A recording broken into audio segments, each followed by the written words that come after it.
Welcome to the Nittany Report, presented by the SteelFlyers All Sports Network, a show where each week after the final whistle of the Penn State game, your host, SteelFlyers, will break down each game with key plays, up-to-the-minute stats, and great commentary. From Happy Valley to all points in the Big Ten and beyond, we are Penn State.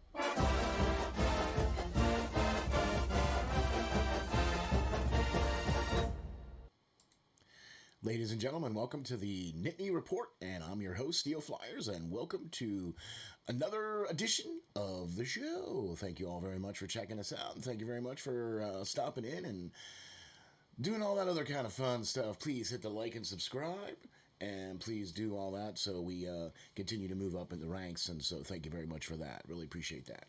Well, folks, it was not a game of the ages like I really wanted it to be. This was not quite what I was expecting here from Penn State at all. Really thought that Penn State was going to go into Ann Arbor and at least put up a better fight than what they did. Some good things. Clifford had a okay day. He had a really big long run, and that was pretty much about the extent of the offense. Defense, well... We're going to get into some of that here in a minute. So let's go with some of the good. So how about game ball for this week against the Wolverines is going to be Curtis Jacobs. He grabbed a fumble and bounced it into the end zone for a touchdown, giving the Nittany Lions a 14-13 lead in the second quarter. And that was really the only time. It was really just Michigan all freaking day long. I mean, they had two running backs that each crested over 150 yards. Ouch. That's a lot of long runs. Donovan Edwards, 16 carries, 173 yards for 2 touchdowns. And then you got Blake Corum, who was their main guy. He was 28 carries for 166 yards and 2 touchdowns. To what defense? I thought that, Porter, Chop Johnson, and the rest of the guys were doing really well. And lo and behold, a really powerhouse offense comes in. And I said this even on the SteelFlyers podcast the other day live. I said, the best way to beat Michigan is to keep them off the field, okay? And Penn State didn't do that, okay? Time of possession. Are you ready for this, folks? This is sick, all right? 18 minutes for Penn State and 41 minutes for Michigan. Ouch. In slow motion. Man, they only had 10 first downs. Guys, what the frick happened?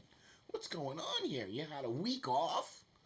I mean, I don't get it. A week off and you come in here and you put up 17 points. You only really put up 10 points on the offense. You know what I mean? And if it wasn't for Curtis Jacobs on the defense scoring you your other touchdown, you wouldn't even have 17 points. You give up over... oh my gosh. 418 yards rushing given up in one game. You barely gave up 300 yards in the first 5 games. What happened? A lot of arm tackles, a lot of missed tackles, a lot of just... I gotta say this, okay, but it just kind of appears like Penn State got outcoached in this game. Harbaugh and Michigan were way more ready for this game than Penn State was, and this just was ugly all the way around for Penn State. 10 first downs. You only had 51 plays. You had the ball for 18 minutes. Your defense was out there for 41 minutes. That's why it's 41-17. I mean, come on, this isn't rocket science here, folks. I really thought that Penn State was going to be at a better level, was going to be able to at least hang, and they kind of did at the beginning of the game because they allowed Michigan to just field goals for the first part for the first quarter. It was 6-0. It was the field goals that they were able to get, but they had really long runs. Multiple times, multiple splash plays of over 20 yards. And you can't just have that all day long and then expect to win the game. You know what I mean? There wasn't even, there was one interception, and, or I guess they counted that as an interception or a fumble or whatever, that Curtis Jacobs scooped up and scored the touchdown on that. So, this just kind of was ugly all the way around. There wasn't anything pretty about this. There's no way to. I mean, Penn State goes into Michigan and basically just didn't even. It's Sean Clifford barely had 200 yards. I think he only threw the ball 10 times or connected on 10 passes and threw the ball like 16 or 17 times. Singleton was completely bottled up. There was just no attack from the offense. There was no offense, period. And then the defense, when you're out on the field for 41 minutes, you tend to give up 418 yards on the ground. You know what I mean? So, Minnesota is the next game for Penn State. And after that is Ohio State.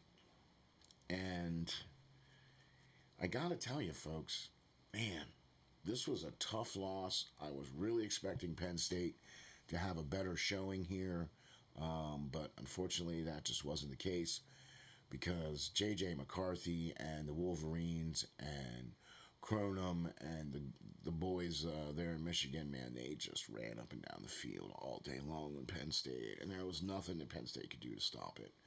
It was sad. It really was. I mean, after watching the Penn State go 5-0 the first 5 games, and then you turn this game on, and you're like, "Oh man, what's going on?" And I'm kind of scratching my head on this, guys. What? I mean, I really think they got out coached, and it's. I guess it is what it is. You know what I mean? So we're looking at Minnesota next week. So that's what we got going on for Penn State. Congratulations to Curtis Jacobs for winning the game ball this week. You scooped up a fumble/interception and was able to rumble, bumble, and stumble into the end zone for a touchdown. So congratulations on the game ball.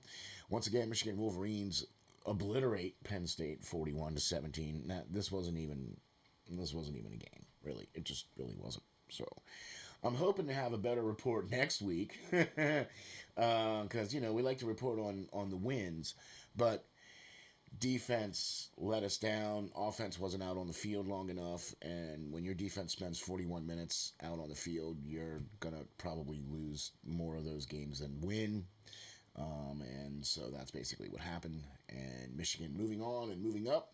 I'm expecting Michigan to probably move up, seeing as how Alabama lost.